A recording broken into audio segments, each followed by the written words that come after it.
बहुत पुरानी बात है। एक व्यक्ति था जिसे बहुत बोलने की बीमारी थी। वो 2 मिनट भी चुप नहीं रह सकता था। अगर वो चुप रहता तो उसके शरीर में बेचैनी होने लगती थी। हर 2 मिनट में उसे कुछ न कुछ बोलना जरूरी था। यह आदत उसकी खुद की परेशानी बन चुकी थी। वो हमेशा सोचता कि इससे छुटकारा कैसे मिले। गुरु की खोज। उसने समाधान के लिए एक गुरु की तलाश शुरू की। एक दिन उसे एक वृक्ष के नीचे ध्यान में लीन गुरु दिखे। उसने सोचा, यही मुझे इस समस्या से मुक्ति दिला सकते हैं। गुरुजी के ध्यान से बाहर आते ही वो उनके चरणों में गिर पड़ा और बोला, गुरुजी, मुझे आपका शिष्य बना लीजिए। गुरुजी ने उसकी बात सुनकर उसे शिष्य बना लिया। कुछ समय बाद गुरुजी को उसकी समस्या के बारे में पता चला। वो 2 मिनट भी शांत नहीं रह सकता था। गुरु की शिक्षा और शिष्य की आदत। हर रोज वो गुरु से यही सवाल पूछता, गुरुजी, इस संसार का सबसे बड़ा ज्ञान क्या है? गुरुजी उसकी बात का कोई जवाब नहीं देते, बस शांत रहते। शिष्य को ये बात समझ नहीं आती थी। वो सोचता, गुरुजी मेरी समस्या का समाधान नहीं करना चाहते। एक दिन भिक्षा मांगने के दौरान उसने अपनी आदत के चलते 2 अलग अलग घरों में अजीब अजीब बातें कह दी। पहले घर में उसने मोटी भैंस और छोटे दरवाजे की बात कही। दूसरे घर में एक महिला से पूछा कि अगर उसके पति मर जाए तो उसकी चूड़ियों का क्या होगा। दोनों जगह उसकी खूब पिटाई हुई। मानव खोपड़ी का किस्सा।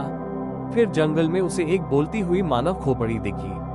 खोपड़ी ने कहा, मैं ज्यादा बोलने की वजह से यहाँ पहुंची हूँ। शिष्य ने सोचा, अगर राजा को ये बताऊं तो इनाम मिलेगा। वो राजा के पास गया और पूरी बात बताई। राजा ने कहा, अगर यह सच निकला तो इनाम मिलेगा, झूठा निकला तो फांसी होगी। राजा के सैनिकों के साथ वो खोपड़ी के पास पहुंचा, लेकिन खोपड़ी चुप रही। शिष्य को फांसी का आदेश मिला। गुरु का आभास। गुरुजी को ध्यान में इस घटना का आभास हुआ। वे राजा से मिले और अपने शिष्य को बचाया। वापस आश्रम लौटने पर गुरुजी ने कहा, मैंने कई बार समझाया था कि ज्यादा बोलने से तुम संकट में पड़ोगे। शिष्य ने कहा, गुरुजी, मैं आदत छोड़ना चाहता हूँ, पर यह आदत छूटती नहीं। गुरु का उपाय। गुरुजी ने उसे एक कहानी सुनाई। एक किसान ने जिन से मदद मांगी। जिन हर काम तेजी से करता, फिर कहता, मुझे और काम दो वरना मैं तुम्हें खा जाऊंगा। किसान ने गुरुजी से समाधान पूछा। गुरुजी ने कहा, जिन को एक बांस दो। जब कोई काम ना हो तो उसे बांस पर चढ़ने उतरने को कहो। यह उपाय किसान के काम आया। गुरुजी ने कहा, तुम्हारा जिन तुम्हारा मन है, इसे सांस के साथ जोड़ दो। सांस अंदर लो तो मन अंदर, सांस बाहर तो मन बाहर। धीरे धीरे ये शांत होगा।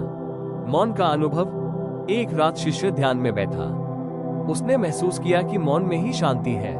उसने समझा कि गुरुजी का मौन ही सबसे बड़ा ज्ञान था। वो चुपचाप गुरुजी के पास गया। गुरुजी ने कहा, मौन सबसे बड़ा ज्ञान नहीं, बल्कि उसे पाने का मार्ग है। संदेश, मौन में शक्ति है।